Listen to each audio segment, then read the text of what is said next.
You call the memoir The Stone Thrower. Mm-hmm. Why that name? Yeah, so I'm terrible with name titles. So actually, that wasn't. I had a really terrible one that I will not repeat because it was that bad.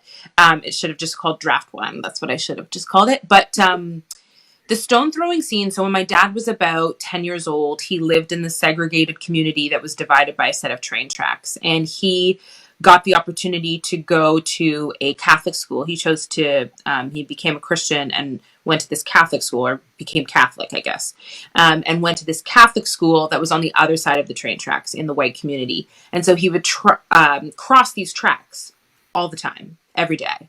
And most of the other Black kids in the community, everyone except two other boys, would do the same. They would stay in the general community where they were. My dad and these two other boys would cross the tracks. But my dad was often crossing these tracks alone, especially initially.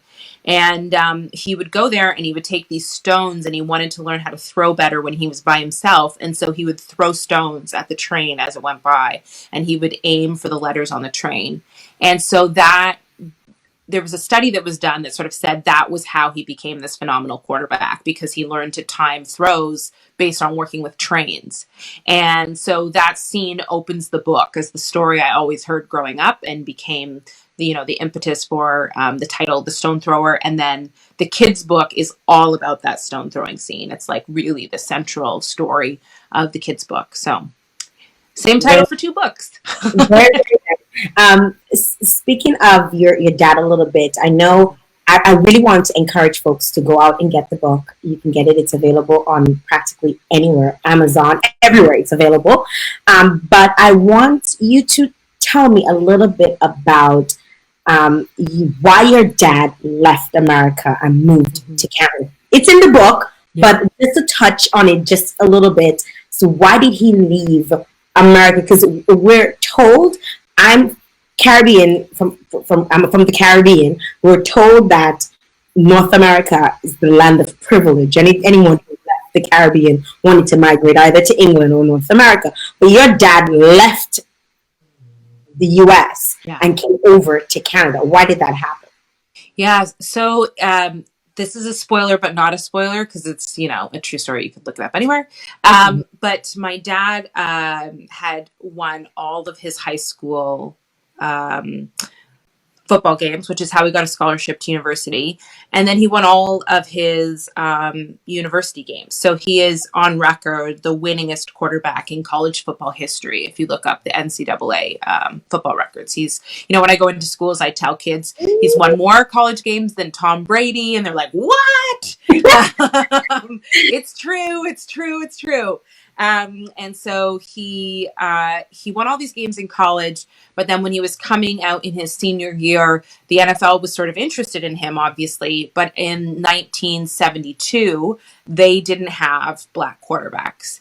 And so my dad was a quarterback. He only wanted to play quarterback. They were offering positions playing running back and doing all these other jobs, wide receiver, et cetera, et cetera. And my dad said, no, I don't want to do those. I have only played quarterback. I would like to continue playing quarterback, or I'll just start working because I have my degree.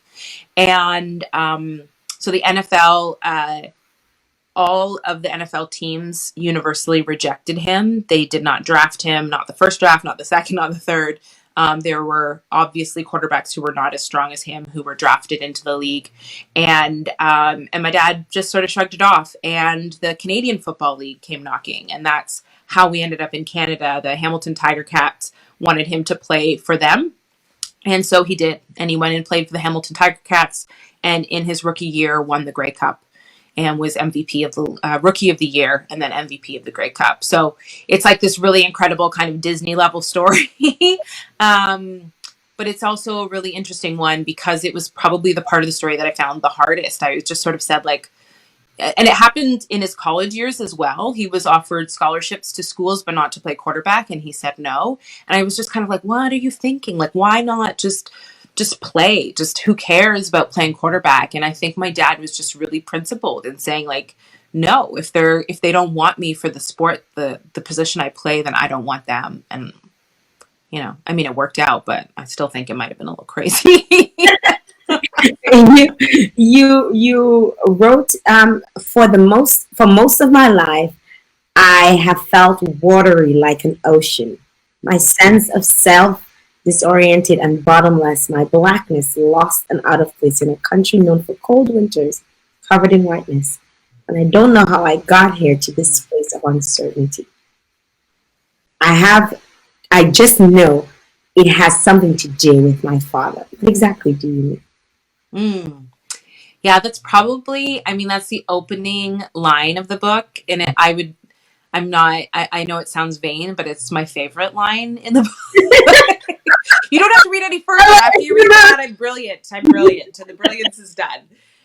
No, I really love that sentence because it captures a whole bunch of things in a quite packed way.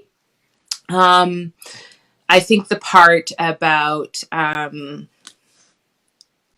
growing up in a place covered in whiteness and about feeling lost and out of place. I think those are two things that really, if I think back to my childhood and my high school years, that was like at the roots.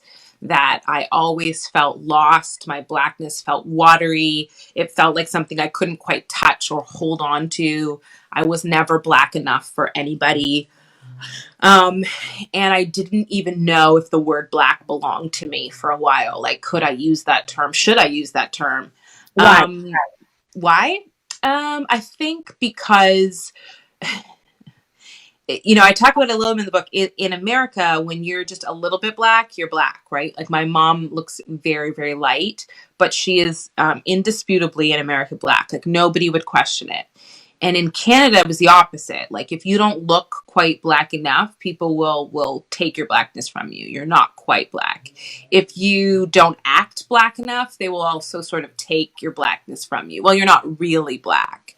And so for me, I grew up going to like a horseback riding camp, and I grew up, just doing things that, liking music that wasn't exclusively black or uh, wasn't considered black, if you can even call things that. But I had a lot of white friends. And so it was just sort of perceived that I wasn't quite black enough. And I didn't understand what to do with that. I didn't always date black men. And so there was just all these questions about like, ugh, what does it mean to be black? I mean, I think that was the root of the question. What does it mean to be black? Mm-hmm. And I think in high school, people tell you what that means. It means that you listen to hip hop, you dress a certain way, you talk a certain way. In Canada, I mean, I think it's deeply rooted to the country that your family is from. So I think, you're really black if you're Jamaican, and you're really black if you're Trini, and you're really black if you're from any West Indian island.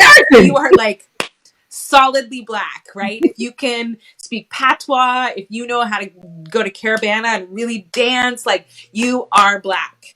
But when your family's from America and like you don't understand patois at all, and you're bringing like cold pizza for lunch when other people are bringing like chicken and rice and like soul food. Mm-hmm. I think there's all these things about like, does that mean I'm not black? And I actually had people say, you're not really black. You're not black, like black. People would say that to me all the time. And so even as I started to like define myself as black and long to be black, I was getting like rejection from white and black people and in between. So that's what that first line means. Okay, so growing up, you decided of all the things in the world, you wanted to be a writer. Mm-hmm. Why did you decide to take that? Yeah, that was a late discovery. Most of my writing friends have been writing since they were kids and always thought, like, I'll write a book. When I was in high school, I actually wanted to be an actor, and I was actually deeply involved in theater. And so it wasn't until I went to university and was really acting and then took a playwriting class that I started to understand the power of voice. And I remember there's this moment in my theater class. I was working on a play about a mixed race girl who moves to Toronto on her own and is trying to like figure herself out. And so we're supposed to get into character, and my teacher came around and tapped me on the shoulder and gave me a word. And I was just supposed to take that word as my character and like unpack it. And the word she gave me was well. And I was like, I remember distinctly, I was like, a well, a hole, deep, dark, black, you call me black, and then I'm black, and then I'm nothing. And I just like, woo, started rolling. And I was in tears, but it was like the best kind of writing you do, like when it comes right from like a deep place. And my classmates were like, what? And that moment for me was when I discovered how powerful voice is and story is, and how it was really like inside me. You know, I didn't like acting in theater because I wanted to be a star. What I liked was telling stories and conveying those stories.